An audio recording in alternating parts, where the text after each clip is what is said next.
Rolling कर्मशील विदेश presence रोजगारीका कुरा।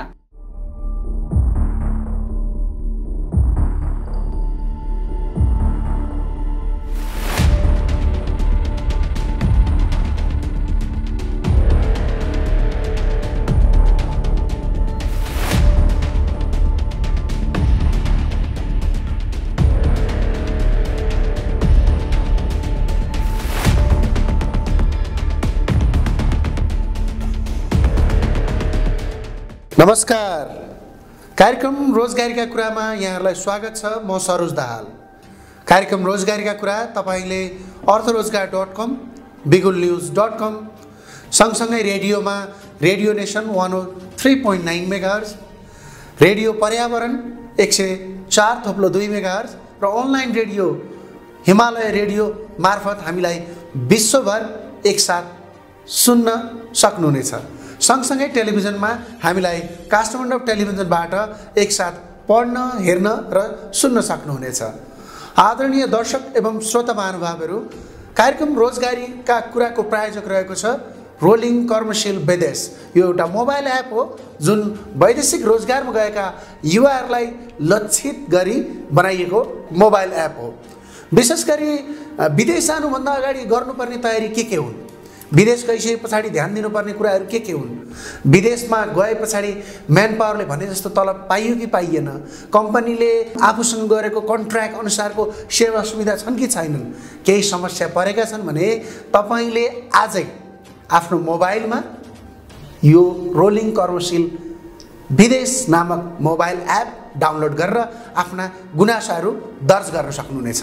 ती गुनासाहरूलाई सम्बन्धित निकायमा पुर्याई हामी समाधान गर्नेछौँ।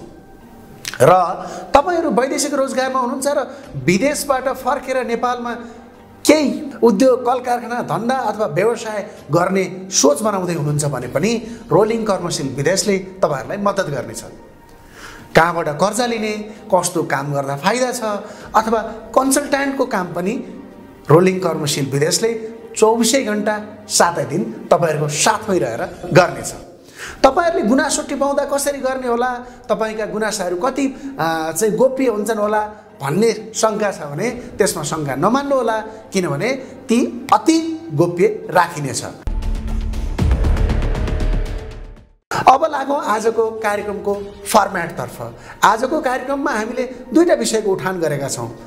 त्यसो त यो कोभिडको कारणले गर्दाखेरि विश्व अर्थतन्त्र नै लथालिङ्ग परेको छ। भलै नेपालमा अहिले लकडाउन पूर्ण रूपले खोलेको छ तैपनि व्यवसाय भन्ने मन्द अवस्थामा नै रहेको छ। सरकारले अब व्यवसायलाई अलि चलायमान बनाउन खोजेको हो कि जस्तो पनि देखिन्छ। विशेष गरी वैदेशिक रोजगारमा पठाउने म्यान पावर व्यवसायीहरू यति बेला अक्क न बक्क परेको अवस्था छ। उनीहरू भन्छन् हामी 2 करोड रुपियाँ ढरोडिराखेका छौँ, राजस्व बुझाउँछौँ, सबै देशको रेमिटेन्स धान्नको लागि चाहिँ एउटा पिल्लरको काम गरिरहेका छौँ, वैदेशिक रोजगारमा युवाहरूलाई पठाएर त्यही रेमिटेन्सले देश चलाइरहेका छ। तैपनि हामीलाई हेर्ने दृष्टिकोण चाहिँ अलि हेको हो, अलि राम्रो भएन भनेर म्यान पावर व्यवसायीहरू भनिरहेका छन्। एकजना म्यान पावर व्यवसायीको दुखेश्वर सहितको र समस्या सहितको अन्तर्वार्ता छ भने एउटा सफलताको कथा छ, सङ्घर्ष पछिको एउटा सफलताको कथा छ। ललितपुरका एकजना भाइ जसको नाम दीपक बजगाई रहेको छ। दीपक बजगाई 25-26 वर्षका एकजना युवा हुन्। मलेसिया गए, 1 वर्ष बसे, दुःख पाए अनि फर्केर आए। ललितपुरको हरसिद्धिमा उनले झन्डै 3 रोपनी जति जमिन भाडामा लिए, जसको वार्षिक मूल्य 25,000 रुपियाँ तिर्छन्। कृषि विकास ब्याङ्कबाट 10% 5 लाख रुपियाँ ऋण पनि निकाल्छन् र सुरु गर्छन् गोलबिडा खेती। आज उनी दैनिक 4-5 घण्टा जति गोलबिडा खेतीको लागि, त्यो टनेलको लागि समय छुट्याउँछन्, त्यसको स्याहार सुसार गर्छन्, केयर गर्छन् र अहिले भन्छन् कि म अहिले भाउ अलि कम छ, 70-75 हजार 50 हजार भन्दा माथि नै कमाइरहेको छु। राम्रो भाउ आएको खण्डमा 1-1.5 लाख रुपियाँसम्म कमाउन सकिन्छ। म 12 घण्टा काम गर्थेँ मलेसियामा, 30,000 कमाउन मुस्किल थियो र अहिले म 4-5 घण्टा 6 घण्टा मेहनत गरेर महिनाको आरामले 50,000 रुपियाँ दाम कमाउन सक्छु। अब दीपकले कसरी गरे गोलीडा खेती? के काठमाडौँ उपत्यकामै सानो लगानीमा थोरै लगानीमा राम्रो आम्दानी गर्न सकिन्छ त? हामीले केही सिक्ने कि अब दीपकको टनेलतर्फ तपाईँलाई लान चाहे।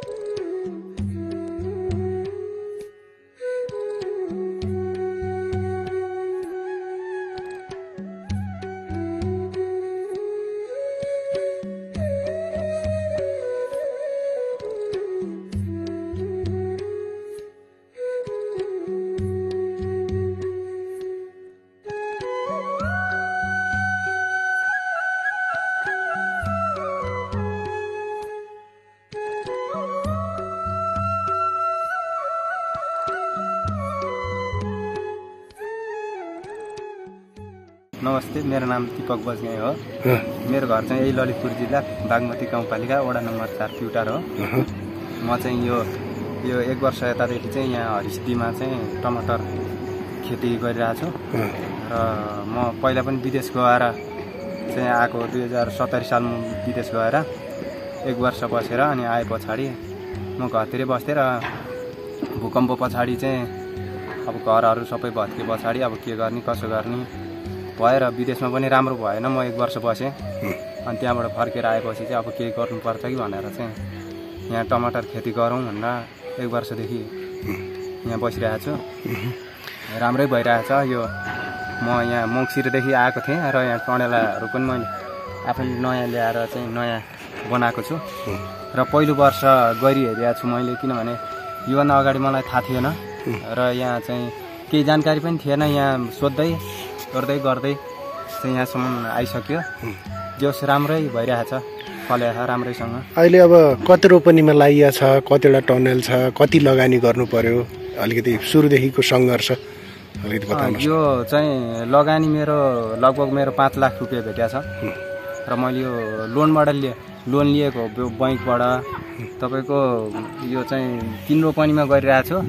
यहाँ 2 रोपनी छ, यहाँ 6वटा छ टनेल जम्मा र 3वटा चाहिँ त्यहाँ पर अर्कै एकजनाको छ। सबै एकैजनाकोमा नपुग्या भएर चाहिँ 2जनाको लिनु पर्यो र सुरुमा त अलिकति गाह्रो जस्तै हुन्छ। अब खन्न ओर्न यताउता देख्दाखेरि चाहिँ अलिकति गाह्रै देखिँदो रहेछ, तर पछि थाहा भयो कि यो टिप्न थालेपछि चाहिँ 2 महिना जति अलिकति गाह्रै पर्छ र अनि पछिदेखि टिप्न थालेपछि सजिलो छ एकदम। यो चाहिँ टिपिरहन पाइन्छ, तपाईँको 6-7 महिनासम्म चाहिँ टिपिरहन पाइन्छ भन्ने कुरा हामीलाई सुनाउनु भएको थियो। अरूहरूले पुरानोहरूले चाहिँ गरिरहनु भएको ठाउँमा सोधेँ हामीले र हामीले यो चाहिँ असारको अन्तिमदेखि नै टिप्दै आइरहेछौँ।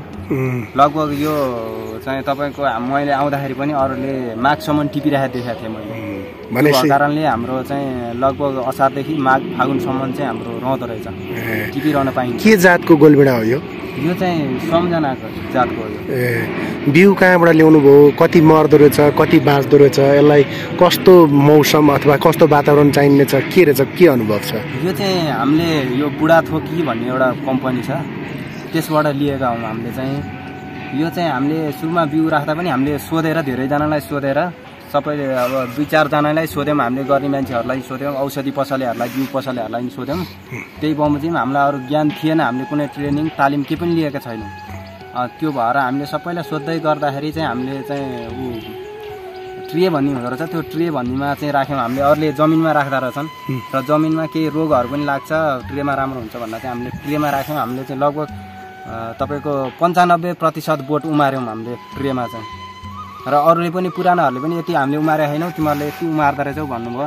हामीले सबै चिज अब गडेउला मलदेखि लिएर मल्टिमिक्सहरू धेरै थरी भैँसी गाई वस्तुको मलहरू हालेर चाहिँ मिलाएर चाहिँ अनुपात मिलाएर जोखेर हामीले मल पनि जोखेर हालेर चाहिँ उमारे हौँ। राम्रै आउँदो रहेछ र हामीले रोपेको पनि बोट लगभग हाम्रो 90% बोट चाहिँ राम्रोसँग फस्टाएर आयो।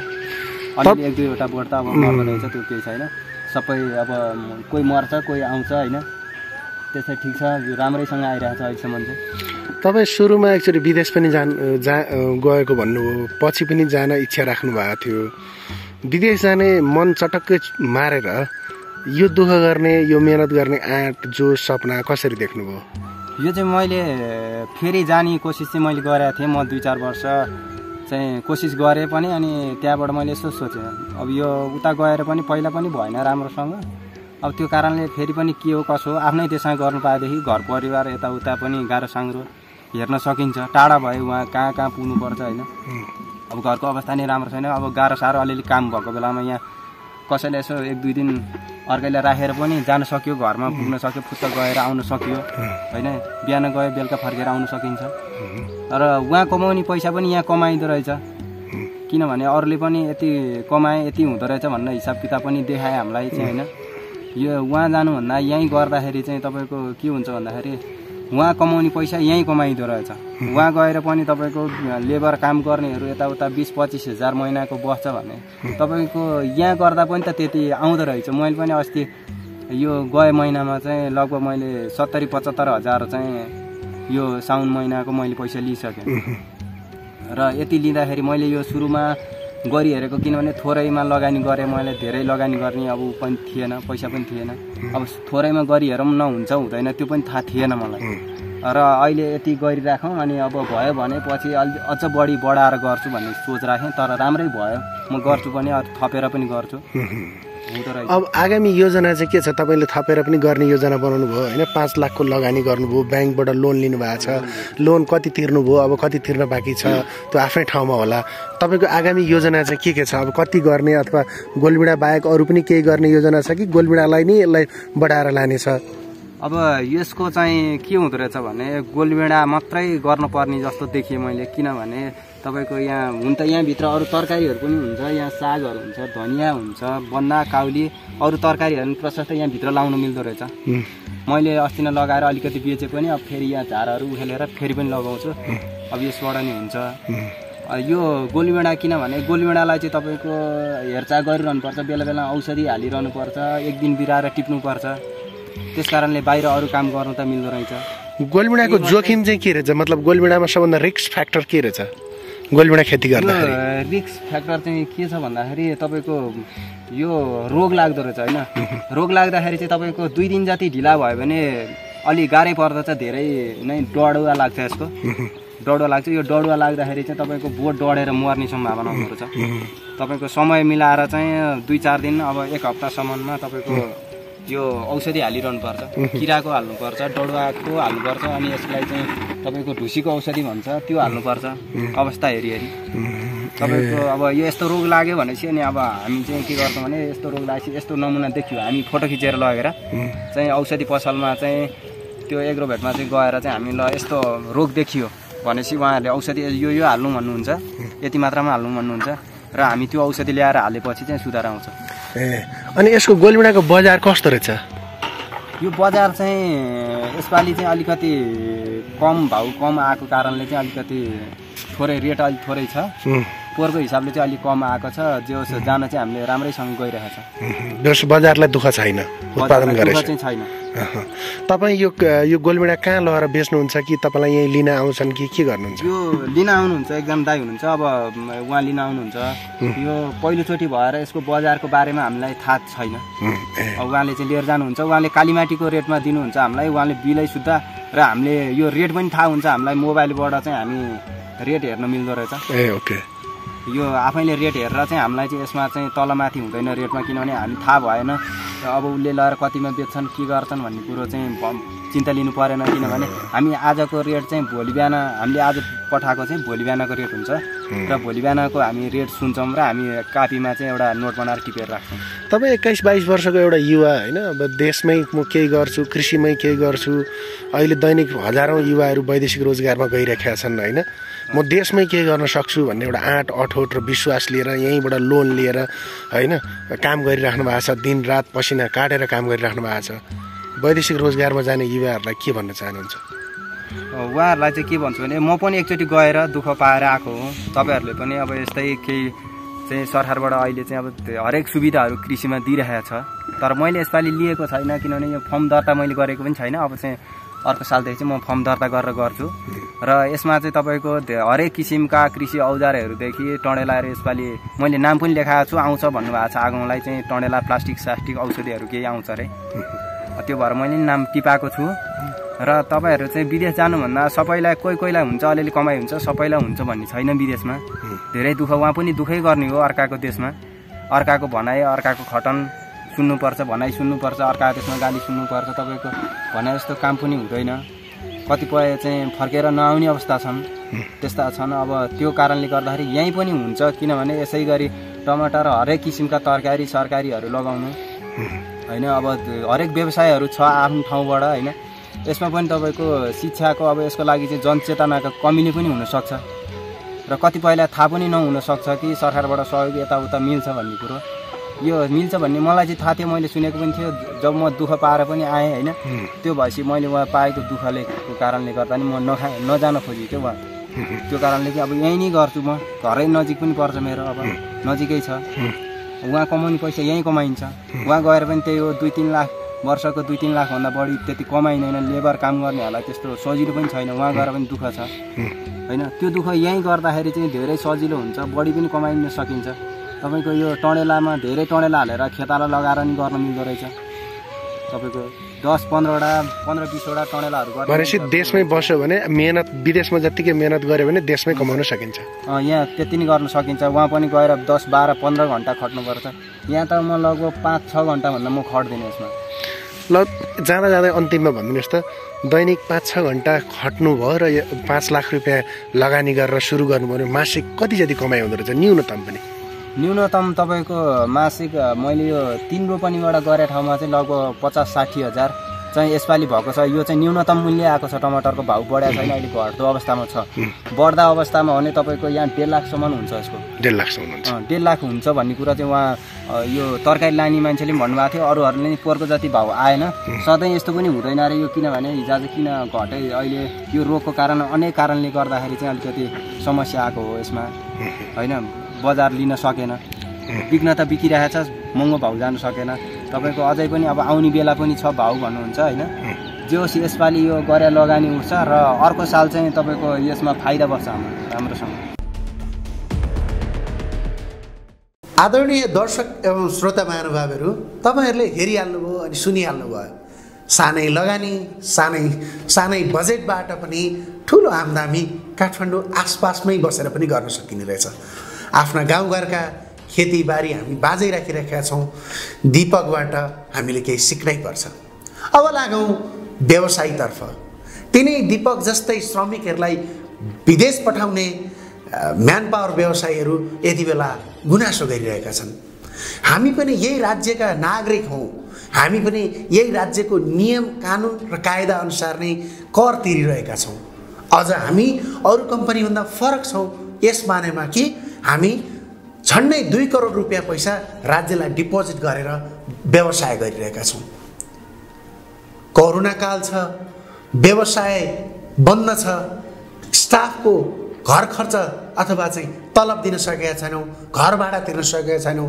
आफ्नो दैनिक चलाउनै हम्मे परिसक्यो अझै पनि हामीलाई राज्यले किन उपेक्षा गरेको होला अथवा हामीलाई किन हेयको दृष्टिकोणले हेरेको होला भनेर म्यान पावर व्यवसायीहरू अलि गुनासो अलि खिन्न मन गरिरहेको हामीले पायौँ यसै सन्दर्भमा कुराकानी गर्नका लागि हामीले एउटा काठमाडौँको चर्चित म्यान पावर डिलक्स एचआर सल्युसनका अध्यक्ष आकाश पुनसँग एउटा विशेष कुराकानी गरेका छौँ तपाईहरू र सरकारको बीचमा यो शीत युद्ध यो कोल्ड वार के को लागि अनि तपाईहरू र तपाई व्यवसायहरू माथि सरकारले सधैँ कड्के नजरले हेर्नुपर्ने तपाईहरू त्यस्तो गलत काम के गर्नुहुन्छ भनेर हामीले प्रश्न गरेका छौँ अबको क्रममा म्यान पावर व्यवसायी आकाश पुनसँग गरिएको यो अन्तर्वार्ता सर्वप्रथम तपाईँलाई स्वागत छ कार्यक्रम रोजगारीको कुरामा हजुर धन्यवाद अहिले अब डिलक्स एचआर सल्युसन एउटा ब्रान्ड हो म्यान पावरको सेक्टरमा वैदेशिक रोजगारमा युवाहरूलाई पठाउनेमा एउटा चाहिँ उल्लेखनीय योगदान पुर्याएको एउटा संस्था पनि हो कोभिडका कारणले गर्दाखेरि विश्व अर्थतन्त्र नै अहिले तहस नहस भएको बेलामा म्यान पावरको सेक्टरमा चाहिँ कस्तो असर र कस्तो प्रभाव परेको छ यहीँबाट सुरु गरौँ। धन्यवाद मलाई यो मौका प्रदान गरिदिनु भएकोमा हजुरको टेलिभिजन तथा हजुरको टिमलाई। सँगसँगै हजुरको प्रश्नमा आउँदाखेरि कोभिडले जसरी विश्वमै नै प्रत्येक व्यवसाय प्रत्येक बिजनेस हरेक क्षेत्रलाई यसले चपेटामा पारेको छ अनि यसरी नै तपाईको हाम्रो मेन पावर सेक्टरबाट अछुतो हुने कुरै नै भएन। त्यसमाथि पनि यो तपाईको जुन यसमा फ्लाइट रोकेको कारणले गर्दा तपाईको हामीलाई त यसले प्रत्यक्ष एकदम धेरै असर गर्यो अनि लगभग हामीले त तपाईको 8-9 महिना अफिसै बन्द गर्नु पर्यो अनि स्टाफहरुलाई पनि भएको यहाँको हाम्रो प्रेजेन्ट जो रोजगारीमा थिए ती स्टाफहरुलाई पनि हामीले रोजगार कन्टिन्यू दिनु सकेनौं हैन। अनि हाम्रो पनि कति भिसा आएको भिसाहरु हामीले उडाउन सकेनौं, कति आएको डिमान्डहरु एक्सपायर भए हैन। त्यसकारणले गर्दा यसले हामीले सोचे भन्दा पनि एकदम धेरै हामीलाई यसले नोक्सान गरेको छ। अनि तपाईले भन्नुभयो कि जसरी अब हामीले धेरै लस आफ्नै कर्मचारीहरुलाई पनि गर्न सकेनौं, रेन्टका कुराहरु रहे, फ्लाइटहरु क्यान्सल भएपछि यस्ता समस्याहरु आए भन्नुभयो। विशेष गरी तपाईहरुलाई यो कोभिड पछाडी चाहिँ यस्ता चुनौतीहरु सामना गरिरहँदाखेरि सरकारबाट चाहिँ कस्ता खालका सहयोग पाउनुभयो अथवा सरकारबाट कस्तो खालको समन्वयकारी भूमिका रहेछ? हामीले विडम्बनाका साथ भन्नुपर्छ हाम्रो यो पेशालाई सरकारले हेर्ने दृष्टिकोण पनि हामीले अपेक्षा गरेको भन्दा धेरै धेरै धेरै कम छ। जबकि यो पेशाले यत्रो धेरै रोजगारी दिलाएको छ, यत्रो धेरै रेमिटेन्स भित्राएको छ, यो भनिराख्नु पर्ने कुरा नै भएन।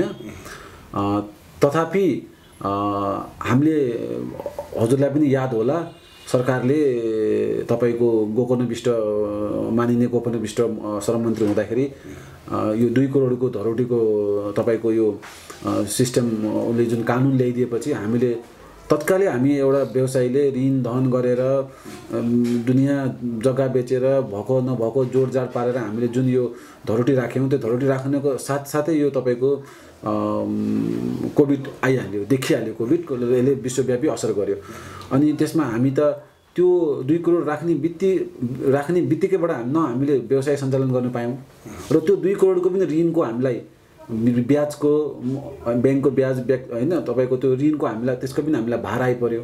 त्यसकारणले गर्दा चाहिँ हामीलाई यसमा चाहिँ हामीले राज्यबाट सरकारबाट चाहिँ हामीले 1 सालको लागि भए पनि हाम्रो धरोटी राखेको रकम हामीलाई फिर्ता दिनु ताकि हामीले जोसँग लिएको उलाई हामी फिर्ता गर्दिन्छौं, हामी कमसेकम ब्याजमा पर्दैनौं भनेर हामीले धेरै अनुरोध गर्यौं। हाम्रो संघका हाम्रो नेतृत्वहरु हाम्रो आदरणीय हाम्रो संघका नेताहरु जति पनि छन् हाम्रो सिनियर दाइहरु उहाँहरुले धेरै नै डेलिगेट्स गएर सरकारको प्रतिनिधिहरुसँग यस विषयमा छलफल गरे तर पनि कहीँबाट पनि सुन्ने भएन। त्यसकारणले गर्दा चाहिँ हामीलाई सरकारबाट चाहिँ अन्याय नै भएको छ। मैले केही समय अगाडि वैदेशिक रोजगार विभागका डीजी महानिर्देशक र तपाईहरुकै व्यवसायको छाता संगठनका अध्यक्ष कमल तामाङसँग पनि अन्तर्वार्ता गरेका थिएँ। हजुर, मैले उहाँहरुलाई पनि प्रश्न गरेका थिएँ सरकार र म्यान पावर व्यवसाय बीचको चिसो युद्ध चाहिँ के हो, भित्रभित्रै भएको कोल्ड वार चाहिँ के हो, किन तपाईहरुको बीचमा चाहिँ एउटा सौहार्दपूर्ण वातावरण छैन? तपाईहरुले राज्यलाई कर तिरिराख्नु भएको छ, राज्यले र तपाईहरुले राज्यलाई हेर्ने दृष्टिकोण किन यस्तो, राज्यले तपाईहरुलाई हेर्ने दृष्टिकोण किन यस्तो? यहाँ केही कन्फ्लिक्ट छ कि छैन स्वीकार्नुहुन्छ? यस्तो छ कन्फ्लिक्ट छ कि छैन भन्ने कुरामा आउँदाखेरि चाहिँ यसको म हजुरलाई चाहिँ यसको म तपाईलाई उत्तर दिँदाखेरि तपाईलाई म हजुरलाई म के कुराको हजुरले सम्झिदिनु पर्छ भने हाम्रो देश नि यसरी हाम्रो देशको पोलिट ब्युरो हाम्रो देशको जति पनि यो तपाईको जति पनि सरकारी निकायहरु छन् है यी सबै कुराहरु चाहिँ हाम्रो यसरी यसको सिस्टमेटिक ढाँचा नै यसको यसरी बनेको छ कि कुनै पनि प्राइभेट सेक्टरलाई त्यति सारो हामीलाई मद्दत कहीँ पनि मिलेको देखिन्न, जहाँ पनि दुखै नै पाउने हुन्छ सरकारबाट। तथापि यस्ता धेरै राम्रा कर्मचारीहरु पनि हुनुहुन्छन् र राम्रो नेतृत्व पनि आउँछन् बेला बखतमा जो हाम्रो पनि पीडा मर्का बुझिदिने। तर पनि समग्रमा भन्नुपर्दा चाहिँ सरकारले हामीलाई हेर्ने दृष्टिकोण नै राम्रो छैन र अब सरकारले नेपालमा रोजगारी पनि दिन नसक्ने र साथसाथै सकेसम्म विदेश कामदारहरूलाई बाहिर पठाउनु पनि नपरोस् नगइदियोस् भन्ने सोच राख्ने भएको कारणले गर्दा हामीले सरकारबाट चाहिँ त्यस्तो सोचे अनुरूपको सहयोग पाएको छैनौं हैन।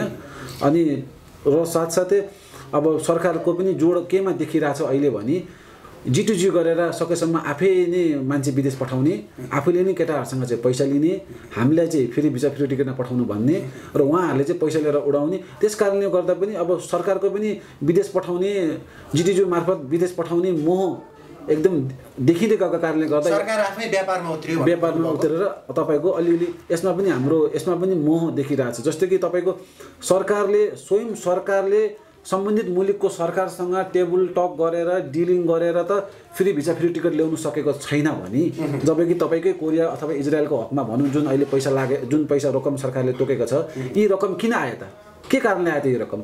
पक्कै पनि उताको गभर्नमेन्ट उताको सरकारले त हामी यो टिकट चाहिँ आफै काटेर आउनुपर्छ भनेर त यो रकम आयो नि त। त्यसकारणले गर्दा जब सम्पूर्ण सरकारको शक्ति लागेर अर्को सरकारसँग कुरा गर्दा त उहाँहरूले टिकट दिनु मानेन भने हामी एउटा प्राइभेट कम्पनीले एउटा कतार दुबईको एउटा प्राइभेट कम्पनीसँग कुरा गरेर टिकट पनि ल्याऊ फ्रीमा, भिसा पनि ल्याऊ फ्रीमा कसरी भन्न सक्छौँ हैन? तथापि हामी कोसिस प्रयास त छौँ। तपाईले भन्नुभएको चाहिँ सरकारको द्वैत चरित्र जस्तो देखियो हो, डबल। यस कारणले गर्दा यही कुरामा चाहिँ हाम्रो सरकारसँग कुरा नमिलेर हाम्रो उहाँहरूसँग कन्फ्लिक्ट बेला देखिराख्ने कारण यो हो। हजुरको प्रश्नमा म यसरी आएँ। हजुर हाम्रो कन्फ्लिक्ट देखिनेको मुख्य कारण चाहिँ यही हो, किनकि हजुर सरकार स्वयंले, फेरि मैले दोहोऱ्याएँ, सरकार स्वयंले सम्बन्धित मुलुकको सरकारसँग कुरा गरेर इजरायल कोरिया पठाउँदाखेरि त फ्रीमा गर्नु सकेन भने र हामीलाई चाहिँ तिमीहरूले फ्रीमै पठाउनुपर्छ भनेर भनिदिएर हामीलाई जबरजस्ती त्यो कुवामा फालिदिएपछि तिमीहरू कि मर, तिमीहरू त्यहीँ मर, हामीलाई वास्ता छैन भनेर फालिदिएपछि त अनि कन्फ्लिक्ट देखिने नै भयो। कन्फ्लिक्टको मुख्य कारण चाहिँ यति हो। अहिले यो तपाईहरुको सङ्घ संगठन र सरकार बीचमा पनि यो लेभलमा वार्ताहरू कुराकानी पनि भइराख्या भन्ने कुरा आइरहेछ। भलै सरकारले पूर्णता पनि पाइराखेको छैन, श्रम मन्त्री हुनुहुन्न यति बेला। म अर्को प्रश्नमा जान चाहे, केही तथ्याङ्कहरूले के देखाइराखेको छ भने अझै 10-15 वर्ष चाहिँ वैदेशिक रोजगारमै युवाहरू जानुपर्ने देखिन्छ, किनभने अर्थतन्त्रको एउटा रेमिटेन्सलाई अर्को एउटा पिल्लरको रूपमा हेर्न थालिसकेको अवस्था छ। राजस्व भन्दा पनि बढी चाहिँ रेमिटेन्स उठिराखेको अवस्था छ। अब यस्तै कोभिड काल निरन्तर भइराख्ने हो भने अथवा चाहिँ क्वारेन्टाइनका कुराहरू हुन सक्छन्, एयरलाइन्सका भाडाका कुरा हुन सक्छन्, म्यान पावरको खर्चका कुरा हुन सक्छन्। यस्तो अवस्थामा युवाहरू विदेश जानलाई आन्दोलन गर्नुपर्ने, सडकमै उत्रिनुपर्ने, तपाईहरू वैदेशिक रोजगार व्यवसायहरू विदेशमा युवाहरूलाई पठाउन नसक्ने अवस्था, यो तपाईहरू कसरी काम गर्नुहुन्छ? अब यसमा यस्तो छ, हेर्नुहोस् है, अब यो भले हाम्रो सरकारले अब तपाईको कोभिडको कारणले गर्दा हामी एउटा सानो देश, अझ प्रश्नलाई सजिलो बनाउँ सर, हजुर तपाईहरुको अपेक्षा के अब लगभग 1 करोड हाराहारीमा नेपाली जनताले भ्याक्सिन लगाइसकेको अवस्था छ। WHO ले पनि अस्ति भर्खरै मात्र बधाई दिइसकेको अवस्था छ। अब सरकारले के गरिदियो भने म्यान पावर व्यवसाय चलायमान हुन्छ? यहाँबाट अब यस्तो छ, अब सरकारले चाहिँ कुटनीतिक पहल गरेर यथाशीघ्र हाम्रो देशमा जसले कोभिडको भ्याक्सिनेटेड भयो, जो जति पनि विदेश जाने इच्छुक व्यक्तिहरू हुनुहुन्छन्, हाम्रो देशका युवा युवतीहरू हुनुहुन्छन्, उहाँहरूले जतिले पनि जो भ्याक्सिनेटेड भए त्यो नेपालको भ्याक्सिनेटेडलाई मान्यता दिनु पर्यो। यसको लागि कुटनीतिक पहल गर्नु पर्यो। यदि त्यसमा नेपाल सक्षम हुनु भयो भने हाम्रो केटाहरू 14 दिन होटल क्वारेन्टाइन बस्नुपर्ने बाध्यता हट्छ। त्यसले गर्दाखेरि उताको कम्पनीले पनि कामदार छिटो पाउँछ। र त्यो अवस्थामा नेपालमा जुन अहिले थुप्रिएका धेरै बेरोजगार भएर कोभिडले रोकेका धेरै केटाहरू मजाले विदेश जानु पाउँछन्। अनि जस्तो कि नेपालमा भ्याक्सिनेटेड गरेर पनि उहाँ 14 दिन बस्नुपर्ने बाध्यता छ। त्यसका एउटा त्यो भयो, एउटा कुटनीतिक पहल गरेर त्यसलाई हटाउनु पर्यो।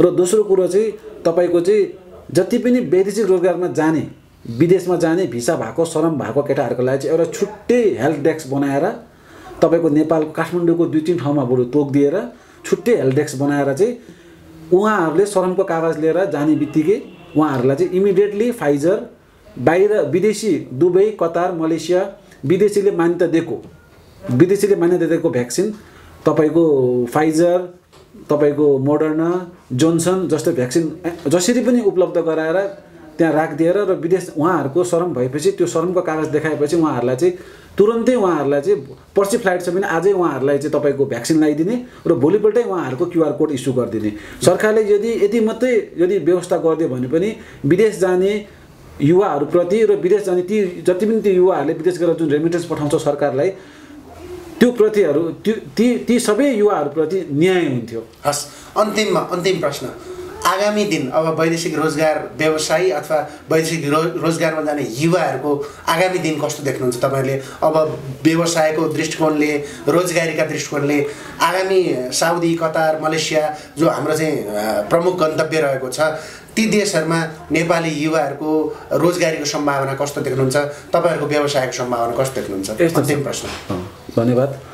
यस्तो छ तपाईँको, मैले कुनै पनि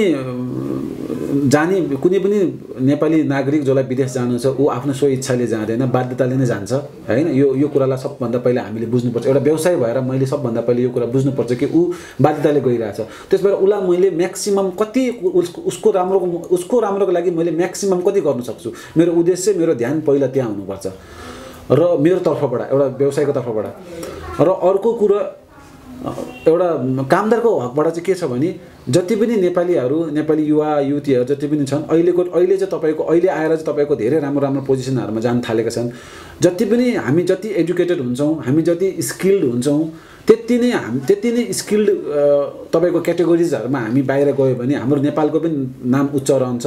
हामी इन्डिया, फिलिपिन्स लगायत यी देशहरूसँग हामी प्रतिस्पर्धा गर्छौँ, किनकि अहिले स्किल्ड पोजिसनमा धेरै उनीहरूबाट यी देशबाट जान्छ। त्यस कारण नेपालीलाई चाहिँ तपाईँको तल्लो लेभलको पोस्टमा मात्रै नेपालीलाई धेरै खोज्ने गरिन्छ होइन। र यो ट्रेन्ड चाहिँ तपाईँको लगभग अहिले हट्दै आइसक्यो र यसलाई चाहिँ अझै जोरदारपूर्वकमा अझै हाम्रो युवाहरूलाई अझै तपाईँको स्किल्ड बनाएर अझै ट्रेनिङ दिएर सरकारले, किनकि यी युवाहरू बाहिर गएर रेमिटेन्स आएर यत्रो देशको घाटा कति छ, देशले सामान बाहिरबाट कति किनेर ल्याउँछ, देशको पैसा कति बाहिर जान्छ। तर देशमा पैसा भित्र आउने मुख्य एउटा ठाउँ हो यो रेमिटेन्स भनेको। त सरकारले पक्कै पनि यो कुरा बुझेको छ, महालेखा समितिले पनि बुझेको छ, देशको अर्थतन्त्र सम्हाल्ने पनि बुझेको छ होइन। त्यस कारणले गर्दा चाहिँ जति पनि हामीले अझै सरकारले चाहिँ यत्रो रेमिटेन्स भित्राउने जनशक्तिलाई चाहिँ तपाईँको अझै पनि ठाउँमा स्किल सेन्टरहरू खोलिदिएर स्किल्ड बनाएर होइन तपाईँको चाहिँ अनि विदेश पठाउनु पायो भने यसले हाम्रो देशको पनि नाम उच्च गर्छ र हाम्रो केटाहरूले पनि सेवा सुविधा तलब धेरै पाउँछ। त्यस कारणले म सबै युवाहरूलाई चाहिँ जति सक्दो स्किल्ड भएर जानु विदेश भन्ने म सन्देश दिन चाहन्छु। हस्, कार्यक्रम रोजगारीका कुराको लागि आफ्नो समय र संवाद व्यक्त गर्नुभयो, विचार दिनुभयो, तपाईँलाई धेरै धेरै धन्यवाद। Thank you. धन्यवाद। पुनः स्वागत छ तपाईँहरूलाई। कार्यक्रम रोजगारीका कुरा सुन्दै अनि हेर्दै हुनुहुन्छ। तपाईँलाई कार्यक्रम रोजगारीका कुरा कस्तो लागिरहेको छ हामीलाई लेखी पठाउनु होला। हाम्रो कार्यक्रमको प्रायोजक रहेको छ रोलिङ कर्मशील विदेश, जुन एउटा मोबाइल एप हो। तपाईँले त्यो मोबाइल एप आफ्नो मोबाइलमा डाउनलोड गरेर प्रयोग गर्न सक्नुहुन्छ। वैदेशिक रोजगारमा गएका युवाहरूका लागि विशेष गरी तयार पारिएको यो एप बडो लाभदायक र फलदायी रहेको छ। यसका बारेमा कुनै गुनासा, टिप्पणी अथवा सल्लाह छन् भने पनि हामीलाई सिधा सम्पर्क गर्न सक्नुहुनेछ। आजको लागि भने कार्यक्रम रोजगारीका कुराबाट म लगायत मेरो इन्टायर टिम बिदा हुन चाहन्छ। अर्को हप्ता विशेष कार्यक्रम, विशेष प्रस्तुतिका साथ हामी तपाईँहरूका बिचमा उपस्थित हुनेछौँ। अहिलेको लागि भने बिदा दिनुहोस्। हस्त, नमस्कार।